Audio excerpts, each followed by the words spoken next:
Tuesday fan BR ទាំងអស់គ្នាថ្ងៃនេះយើងមកត chapter ទី15បន្តសក្តិរបស់យើងនៅភាគមុនសអានបានសួរវូវ៉ាន់ថាមានដេតណាទេនៅពេលនេះវូវ៉ាន់ឆ្លើយថាគ្មានផ្លូវទេគ្មានពេលណាត់ជួបនៅម្នាក់ឯងល្អជាងសអានគាត់លើចម្លើយហើយគឺអង្គុយគិតទៀតហើយមើលទៅជីវិតពួកយើងទាំងពីរគួរឲ្យធន់ណាស់ខ្ញុំមិនអាចឈប់គិតពីគាត់បានទេនោះមកពីពួកយើងមានភាពស្រដៀងគ្នាវូវ៉ាន់ក៏បានសួរសអានមកវិញចុះអ្នកតើអ្នកមានមាត់ស្រីទេសអានគាត់លើសំណួរហត់អីធំមិនទេថាប្រកាសជាអត់ហើយវូវ៉ាន់មានជាការភ្ញាក់ផ្អើលគិតថាអ្នកនឹងមានមួយសអានសួរថាហេតុអីគិតបែបនេះវូវ៉ាន់ឆ្លើយទាំងស្រស់ស្រាយថានោះមកពីអ្នកមើលទៅឡើយសអានគាត់លើចម្លើយហើយគឺថាស្មុកស្មាញជាវូវ៉ាន់អញគិតណាវូវ៉ាន់ធ្លាក់ញ៉ាំទេអីសអានហើយកូនផកគេញ៉ាំគឺថាសម្ភារយកតាមដងចាពេលនេះវូវ៉ាន់បានផ្ញើសារមកអរគុណហើយថានឹងបើបាននៅពេលក្រោយវិញសអានឃើញហើយគឺថាញ៉ាំពេញចិត្តតែម្ដងគាត់ឃើញ emoji របស់គេគឺថាខ្ជូតដូចអ្នកផ្ញើអញ្ចឹងសអានក៏ញ៉ាំសោកសោកសាប់នឹកឃើញដល់សម្ដីដែលវូវ៉ាន់បាននិយាយមុននោះហើយគិតអង្គុយឆ្ងល់យូ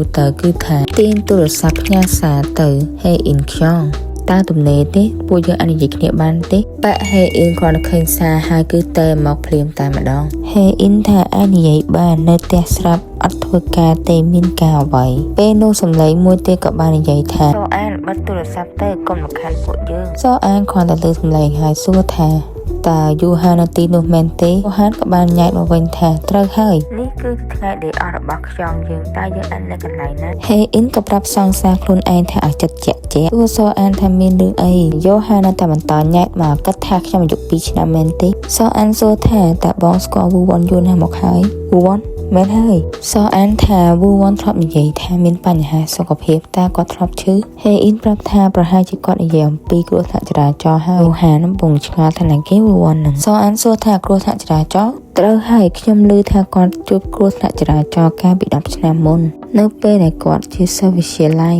ហើយខ្ញុំមិនដែលឃើញគាត់មកហាទឹកទៀតទេចាប់ពីពេលនោះមកតើហេតុអ្វីមិនជាឯងសួរសអានពងហកកាត់ហូបពីនិយាយទៀតហ្នឹងគេថាមើលឯងចោះកុំប្រាប់ថាឯងទេមកគាត់តែចង់ដឹងរឿងប៉ុណ្ណឹងអានយើងគឺថាខ្មាស់គេហើយមិនជារឿងរបស់បងទេបិទទៅពេលនេះយូហានមានជាការចេះដឹងរឿងគេយូហានពិតជាចង់ដឹងខ្លាំងណាស់ថានរណាគឺជាវូវ៉ាន់សអានគាត់លើស្លេពូម៉ាក់គាត់គឺថាខ្មៅមុខយកតែម្ដងដោយសារយូហានញ៉ៃពេលនេះសអានបានបិទទូរស័ព្ទស្អែកឡើងពូម៉ាក់របស់គេទាំង1ទាំង2ទាំង3ខាងសអានក្រោកមកក៏កំពុងតែគេងហើយប្រាប់ពួកគេថាអាចឆ្ងាយទៅតែសក់សល់ថាកុំបដិសេធអីថ្ងៃនេះគឺជាថ្ងៃ birthday របស់ជេកយ៉នអាចារ្យសັບការជុកថាក្រោកឡើងមកយើងឮពីយូហានថាឯងបានប្រសាហើយពេលនេះយើងឃើញថាសអានកំពុងតែឈឺក្បាលហើយយូហានកំពុងគិតក្នុងចិត្តថាយើងដឹងរបស់ឯងអស់ហើយអាចចង្រៃហើយសអានមានជាការមូម៉ៅក៏លុតដល់កណ្ដាលមកបន្ទាប់មកពុកម៉ាក់របស់គេទាំង1ទាំង2ទាំង3គឺកំពុងដាស់សអានធ្វើយ៉ាងម៉េចឲ្យទៅជាមួយពួកគេដល់បានសក់សនិយាយថាម្យ៉ាងវូបានក៏បន្ទប់ឲ្យពួកយើងហើយបន្ទាប់មកយើងឃើញពួកគេបកក្បាលនិយាយទៅកន្លែងនោះមើលយល់ពីគ្នាគិតមិនចឹងណាឥឡូវនេះយើងងាកមើលវូវ៉ាន់វិញគឺកំពុងតែធ្វើការកំពុងតែគួយគិតថាមករយៈនេះមានអារម្មណ៍ថាដូចជាវិញអត់មានអារម្មណ៍ជាប់ខ្លួនអីចឹងទៅភ្លាមនោះក៏មានភ្ញៀវដើរចូលមកហើយក៏ប្រទះឃើញថាគឺជាសអានមានជាការភ្ញាក់ផ្អើលពេលដែលឃើញវូវ៉ាន់សួរថាធ្វើការនៅទីនេះដែរវូវ៉ាន់ថាមែនហើយកំពុងគិតក្នុងចិត្តថាគាត់មកទីនេះជាមួយមិត្តភក្តិគាត់ហើយពេលនេះយើងឃើញយូហានកំពុងខ្សឹបសួរសអានថានោះមែនគឺជាវូវ៉ាន់សអាននិយាយថាបិទមាត់ទៅអាចារ្យមានជាការញាក់ផ្អើលតែឯងស្គាល់ bartender ហើយអាចារ្យក៏បានសួរវូវ៉ាន់ថាម្យ៉ាងវូនៅទីនេះទេគាត់បានប្រាប់ឲ្យពួកយើងហើយគាត់នៅពេលដែលពួកយើងមកដល់វូវ៉ាន់ថា manager បានចេញទៅក្រៅហើយគាត់នឹងត្រឡប់មកវិញបន្តិចទៀតហើយគាត់បានប្រាប់ខ្ញុំឲ្យនាំអ្នកទាំងអស់គ្នាទៅបន្ទប់វូវ៉ាន់ក៏បាននាំអ្នកទាំងអស់គ្នាទៅបន្ទប់ទៅពេលនេះពួកគេបានមកដល់បន្ទប់ហើយវូវ៉ាន់ថានឹងត្រឡប់មកវិញរៀបចំតុឲ្យសូមរងចាំបន្តិចពួកគេទាំងអស់គ្នាឆ្លើយអូខេអត់ទៅសោកអានទេគឺឡើយមកមុខកូនប្រុសគេពេលវូវ៉ាន់ចេញទៅបាត់អាចារ្យមានជាការសប្បាយអរព្រោះបានឃើញប្រុសស្អាតហើយថែមទាំងទៅសារថាបយងវូប្រការរស់ស៊ីទៀតហើយយូហានមានជាការសម្លឹងមកសអានសួរថៃនឹងយូហានថាអញឯងទៅជួបគេបានបើអញចង់ទៅអានថាបិទមាត់អញទៅហើយមិនក៏អញអៀនម៉េះទៅនិយាយសួស្ដីទៅបន្ទាប់មកយើងឃើញអានថានឹងទៅបន្ទប់ទឹកហើយយូហានមានជាការសោកចង់រយះមកបន្ទាប់ពីអានចេញទៅក្រៅទៅប៉សក់សនិយាយថាអានមើលទៅដូចជាបានប្រសើរជាងពីមុនតែឲ្យយូហានប្រាប់មកថាឥឡូវនេះក៏មិនអីទេប៉សក់សថាអានបានទទួលការព្យាបាលមើលទៅវាមានប្រសិទ្ធភាពហើយពិចារណាខ្លួនឯងគួរតែទៅមួយដែរឥឡូវនេះការមើលវូវ៉ាន់វិញគឺកំពុងតែរៀបចំកេះបោះចោល ហើយពេលនោះសអានក៏បានមកហៅប៊ូវ៉ាន់តើមានពេលទេហើយពេលនេះពួកគេក៏បានអង្គុយនិយាយគ្នាសអានថាមិនដឹងថាប៊ូវ៉ាន់ធ្វើការនៅទីនេះដែរប៊ូវ៉ាន់ប្រាប់ថាធ្វើការតែចុងសប្តាហ៍ប៉ុណ្ណោះអញ្ចឹងអ្នកធ្វើការ7ថ្ងៃក្នុងមួយអាទិត្យតើអ្នកមិនហត់ទេវូវ៉ាន់និយាយថាគ្មានជំរើសទេសអានក៏បានសម្លឹងទៅមើលវូវ៉ាន់តើវាមិនតន់ណាស់មែនទេខ្ញុំបានគិតថាអ្នកមិនស្រួលខ្លួនហើយអ្នកបានឈប់ហែទឹកថែមទីតើមិនអីទេក្នុងការធ្វើការច្រើនអញ្ចឹងវូវ៉ាន់ក៏បានបែរមើលសអានសួរថាតើពិតជាចង់ដឹងណាស់មែនទេសអានក៏បានសម្លឹងទៅវូវ៉ាន់បន្តិច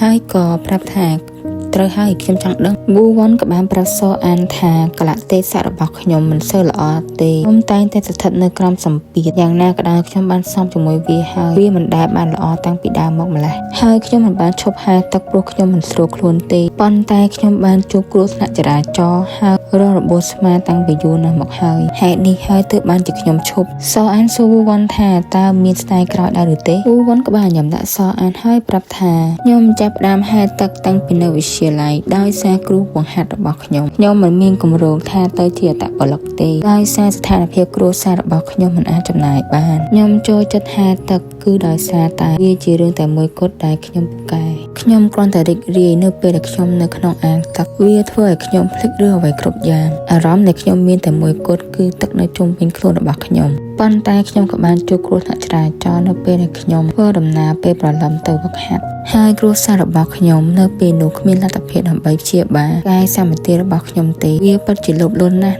ដែលខ្ញុំបានជ្រើសរើសការហែទឹកតាំងពីដំបូងបន្ទាប់ពីខ្ញុំជួបគ្រោះថ្នាក់ចរាចរណ៍មកការរកស៊ីរបស់ប៉ាខ្ញុំក៏បានប្រជ័យហើយគ្រួសារកាន់តែរញ៉េរញ៉ៃម៉ាក់របស់ខ្ញុំបានធ្វើការទាំងយប់ទាំងថ្ងៃមិនបានសម្រាកប៉ាខ្ញុំបានខ្ចីលុយគេហើយក៏បានរត់បាត់បន្ទាប់ពីគ្រោះថ្នាក់គ្រូរបស់ខ្ញុំបានមកមន្ទីរពេទ្យហើយខ្ញុំបានប្រាប់គាត់ថាខ្ញុំនឹងឈប់ហែទឹកខ្ញុំគិតថាវាគឺជារឿងត្រឹមត្រូវកាត់ចេញរឿងដែលមិនតាក់ទងជាមួយខ្ញុំទៀតវាគឺជាកំហុសរបស់ខ្ញុំដែលបានសម្រេចចិត្តទាំងមិនស័ក្តិសមជាមួយនឹងស្ថានភាពខ្លួនឯងពេលវេលានោះទើបខ្ញុំភ្ញាក់ខ្លួនថាអ្វីគ្រប់យ៉ាងដែលខ្ញុំមិនអាចមានបានគួរតែបោះបង់ចោល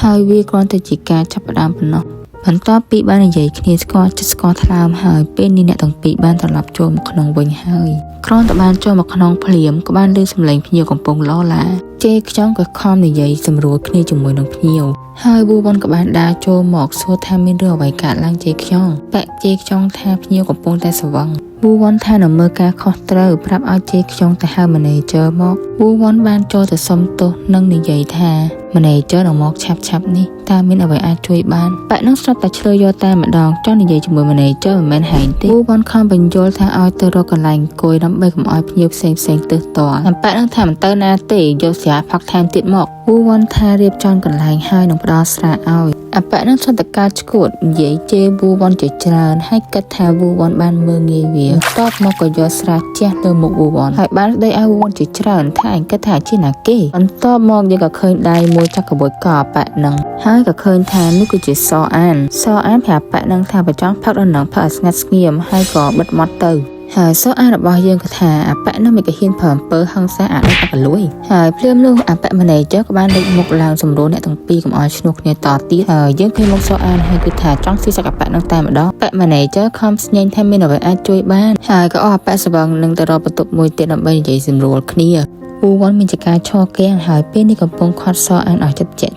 សអានក៏បានដោះដៃជាមួយវូវ៉ាន់សួរថាអ្នកមិនអីទេមានចការក្តៅក្រហាយខឹងមកប៉ាក់នឹងមិនក៏ហ៊ានជះស្រាដាក់វូវ៉ាន់ហើយយើងឃើញមុខវូវ៉ាន់ហើយដូចរៀងភើមិនទេពេលនេះវូវ៉ាន់បានបន្តកៅអៅហើយមានចការខ្មាស់គេជាខ្លាំងតែត្រញ៉េរញ៉ៃមុខសអានជានិច្ចហើយបន្ទាប់មកប៉ាក់ manager ក៏បានមកអ៊ូថាទៅដោះស្រាយមួយម៉ួយហើយឈឺកណាប៉ាក់នឹងឮថាអាចង្រៃនឹងជះស្រាដាក់វូវ៉ាន់ហើយលើកំពុងដោះកៅអៅឲ្យវូវ៉ាន់ផ្លាស់វូវ៉ាន់ថាមិនអីទេខ្ញុំទៅលាងវាជាមួយទឹកប៉ាក់នឹងថាមិនអីយ៉ាងម៉េចហើយប៉ាក់នឹងថាសអានពេលធ្វើគាត់ភ្ញាក់ផ្អើលណាតើឯងស្គាល់សអានយ៉ាងម៉េចតើពួកឯងទាំងពីរជិតស្និទ្ធគ្នាទេជាទំនាក់ទំនងអ្វីទើបធ្វើឲ្យគាត់កបួចកភ្ញៀវដោយសារតែឯងវូវ៉ាន់ថាពួកយើងមិនសូវជិតស្និទ្ធទេតើឯងប្រកាសហើយប៉ុន្តែហេតុអ្វីបានជាគាត់ធ្វើបែបនោះគាត់មិនមែនជាមនុស្សឆេវឆាវទេវូវ៉ាន់សួរថា manager នឹងប្រកាសជាស្គាល់សអានច្បាស់ហើយប៉ាក់នឹងថាអាចារ្យពូម៉ាក់សអាននឹងតែងតែណែនាំសអានឲ្យគាត់ស្គាល់វាល្អបើសិនជាយើងមានទំនាក់ទំនងល្អជាមួយកូនអ្នកមានហើយសអានគឺជាកូនប្រុសរបស់ S Group វាដូចជាត្រូវឆ្នោតអញ្ចឹងគ្រាន់តែឮ manager និយាយចឹងវូវ៉ាន់បាននឹកឃើញពេលដែលសអានបានអញ្ជើញគាត់ចូលក្នុងផ្ទះហ ហើយបន្ទាប់មកប៉ាក់នឹងក៏ហៅក្អាឃើញឲ្យវូវ៉ាន់ដូរចេញទៅប៉ុន្តែសក់អត់អាចជួយបានទេវូវ៉ាន់ក៏បានអរគុណហើយប៉ាក់នឹងក៏ត្រឡប់ទៅធ្វើការវិញទៅភ្លាមនោះសអានក៏បានឆាតមកវូវ៉ាន់ថាមិនអីទេតើពេលណាចេញពីធ្វើការចង់ជូនវូវ៉ាន់ទៅផ្ទះវូវ៉ាន់ក្រោយពីដឹងពីឋានៈរបស់សអានហើយគឺមិនបានឆ្លើយតបវិញទេពេលនេះវូវ៉ាន់បានចេញទៅធ្វើការប៉ាក់ manager បានហៅវូវ៉ាន់ថាចង់ជូនវូវ៉ាន់ទៅផ្ទះវូវ៉ាន់ថាមិនអីទេខ្ញុំអាចទៅខ្លួនឯងបានប៉ាក់ manager ថាវាយប់ហើយវូវ៉ាន់នៅតែបដិសេធព្រោះថាចង់ធ្វើដំណើរទៅផ្ទះម្នាក់ឯងនៅថ្ងៃនេះប៉ាក់នឹងក៏អូខេហើយជួបគ្នានៅអាទិត្យក្រោយវូវ៉ាន់ក៏បានអរគុណសម្រាប់ថ្ងៃនេះពេលនេះវូវ៉ាន់កំពុងធ្វើដំណើរចាក់ចេញទៅតែក៏មើលកន្លែងធ្វើការវូវ៉ាន់មិនមែនលំទេវូវ៉ាន់បានដើរចេញមកក្រៅទាំងទឹកមុខហត់នឿយស្រាប់តែភ្ញាក់ផ្អើលនឹងសអានបានឈរចាំវូវ៉ាន់ចេញពីធ្វើការហើយគេនិយាយថាព្រោះតែវូវ៉ាន់មិនរីផ្លាយទើបបានជាគេចាំអានថាចូលឡានមកខ្ញុំបើកឡានជូនអ្នកទៅផ្ទះឥឡូវនេះវូវ៉ាន់ក៏បានមកជាមួយសអានថាវូវ៉ាន់ក៏ជាហត់អាចគេមិនទៅបើសិនជាចង់វូវ៉ាន់ក៏បានសុំទោសអានសួរថារឿងអីវូវ៉ាន់ក៏គ្មានពាក្យវិចារហើយអានក៏មើលយូរទៅក៏បានទៅប៉ះថ្ងៃកូនប្រុសគេគិតថាប្រហែលជាវូវ៉ាន់ក្តៅខ្លួនហើយវូវ៉ាន់ថាមិនអីទេដោយសារខ្ញុំមានអារម្មណ៍តានតឹងមុននោះអានក៏ក្នុងចិត្តថាគាត់តែនិយាយថាអត់អីអានថាគេខ្លះទៅនៅពេលខ្ញុំបើកឡានវូវ៉ាន់ក៏បាននិយាយយល់ព្រមឥឡូវនេះពួកគេបានធ្វើដំណើរចេញមកហើយនៅតាមផ្លូវជិះមើលសម្រស់ទីក្រុងកំពុងឆ្ពោះទៅផ្ទះវូវ៉ាន់នៅតាមផ្លូវវូវ៉ាន់អត់ហ៊ានមើលមុខអានចំទេបែរជាដូចមើលកូនប្រុសគេតាមកញ្ចក់ហើយគិតថានៅពេលណាដែលខ្ញុំឈឺមិនមែនតែរាងកាយទេដែលចុះខ្សោយប៉ុន្តែបេះដូងរបស់ខ្ញុំក៏ចុះខ្សោយដែរហើយពេលណាវាកើតឡើងអារម្មណ៍អាក្រក់របស់ខ្ញុំនឹងលេចចេញមកប្រសិនបើខ្ញុំប្រឡែងមួយផ្លែតនោះភាពខ្វះខាតដែលខ្ញុំលាក់ទុកនឹងធ្លាយចេញមកឲ្យមនុស្សឃើញហើយខ្ញុំពិតជាស្អប់រឿងបែបនោះណាស់ស្អែកឡើងវូវ៉ាន់គឺឈឺមួយសោនពេលនេះទើបតែដឹងខ្លួនថាមិនមែនត្រឹមតែអស់កម្លាំងទេហើយកំពុងរាវរកទូរស័ព្ទឆាតទៅ manager ដើម្បីដាក់ day off ហើយពេលនេះវូវ៉ាន់ឈឺយ៉ាងខ្លាំងមានជាការមើលឃើញម៉ាក់កំពុងតែមើលថែយកចិត្តទុកដាក់ផ្ដល់ភាពកក់ក្ដៅនិយាយលួងលោមមិនឲ្យវូវ៉ាន់មានភាពឯកោវូវ៉ាន់ពីក្មេងខ្ជូតដល់កហើយភ្លាមនោះវូវ៉ាន់ក៏បានភ្ញាក់មកដោយសារសំឡេងទូរស័ព្ទហើយពេលនេះកំពុងឆ្ងល់ជាមួយខ្លួនឯងគេលក់តាំងពីកាលគ្រាន់តែជាស្បិនសោះវូវ៉ាន់ក៏បានលើទូរស័ព្ទ hello ហើយអានសួរថាសំឡេងយ៉ាងម៉េចហ្នឹងវូវ៉ាន់មានជាការភ្ញាក់ផ្អើលក្រោយពីឮថាជាអានថា WhatsApp អ្នកបានក្តៅខ្លួនការប្រយុទ្ធមិញទើបបានជាខ្ញុំទេមកសួរវ៉ាន់តបថាមិនអីទេឥឡូវនេះអានថាស្រីឡងស្អអញ្ចឹងកុំទៅណាខ្ញុំនឹងទៅដល់នឹងតិចវ៉ាន់ថាមិនអីទេហើយអានថាអ្នកប្រកាសជាអីហើយក៏បិទទូរស័ព្ទបាត់ទៅវ៉ាន់អត់តាន់អស់ចំហាយងុយក្នុងខ្លួនហើយស្រាប់តែឮសំឡេងកណ្ដឹងអស្ទុះតែបានគ្រាមកឆ្ងល់ថាជានរណាហើយក៏លេចមុខប្រុសស្អាតអានយើងមកនិយាយថាគិតថាជានរណាវូវ៉ាន់មានជាការគេអាំងលឿនរបស់គេអានថាដោយសារខ្ញុំប្រញាប់គឺមិនបានយកអ្វីមកច្រើនទេតើមានអារម្មណ៍យ៉ាងម៉េចដែរហើយផឹកថ្នាំហើយឬនៅវូវ៉ាន់ថាតន់ផឹកទេអានបានទិញបបរមកហើយប្រាប់វូវ៉ាន់ថាឲ្យញ៉ាំសិនចាំផឹកថ្នាំវូវ៉ាន់ក៏ចេះឆ្លើយយកព្រមទៅណាហើយពេលនេះវូវ៉ាន់កំពុងតែញ៉ាំអានក៏បានអង្គុយមើលមកកូនប្រុសគេញ៉ាំហើយកំពុងគិតក្នុងចិត្តថាខ្ញុំបានមកលឿនពេកទេប៉ុន្តែវាមិនអីទេព្រោះតែគាត់ខ្ជូតឃើញតែគេហើយគិតថាដោយសារកន្លែងនេះវាតូចទៅធ្វើឲ្យមានបញ្ហាសុខភាពហើយវូវ៉ាន់ក៏បានសួរថាញ៉ាំបាយហើយនៅអានថាញ៉ាំរួចហើយមុននឹងមកហើយក៏បានយកផ្លែឈើមកដែរញ៉ាំខ្លះទៅទុកជាផ្អែមវូវ៉ាន់ក៏ឆ្លើយអូខេចិត្តញ៉ាំចឹងទៅហើយពេលនេះវូវ៉ាន់កំពុងត្រូវថ្នាំហើយល្ងុយគេងអានប្រាប់ថាឲ្យគេងទៅបើសិនជាហត់វូវ៉ាន់ថាដោយសារអាននៅទីនេះតែគឺថាអានចាប់ឲ្យវូវ៉ាន់គេងតែម្ដងវូវ៉ាន់នៅតែសួរបារម្ភពីអានប្រាប់ថាមិនអីទេសម្រាប់ទៅកុំខំបើកភ្នែកពេកវូវ៉ាន់ក៏បានមើលមកអានសួរថាហេតុអ្វីបានជាល្អជាមួយខ្ញុំម្ល៉េះហើយពេលនេះ chapter របស់យើងក៏បានបញ្ចប់អរគុណសម្រាប់ការគាំទ្រវីដេអូរបស់ខ្ញុំហើយក៏សូមអធិស្ឋានដល់សម្លេងដ៏រ៉ោករ៉ាខ្ញុំព្យាយាមធ្វើវីដេអូបានច្រើនយើងនឹងជួបគ្នានៅ chapter បន្តអរគុណ 좀 멋져줄래